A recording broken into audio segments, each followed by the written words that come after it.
Discord is giving out a lot of orbs, and most of them are on phone. Let's do it quick. Now note that I'm using MacBook because it's easier to record and edit. Firstly, enable your VPN and change the location to the United States. Use any VPN you want, as long as it has the US location in it. The first quest is from the end of the Oak Street. It will expire on the March 30th. You can do it both on phone and PC. The second is from They Will Kill You movie or show or whatever. It will expire on March 30th too. The third one is exclusively for phone or tablet. You can't do them on PC whatsoever. If you don't own a phone, ask your parents. It will expire on April 1st. The fourth is from Cookie Run. This is also for phone. It will expire on April 2nd.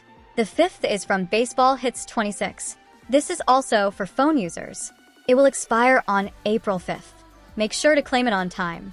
And that is it. In total, they are giving between 1,000 to 1,400 orbs. This is enough for you to purchase 3 days Nitro. I have a lot of orbs, not gonna lie. With 54,900 orbs, I can get 4 months free Nitro easily, and it doesn't even need payment method. Now, if you like this video, hit that like and subscribe button because only 4.5% of you have subscribed to me.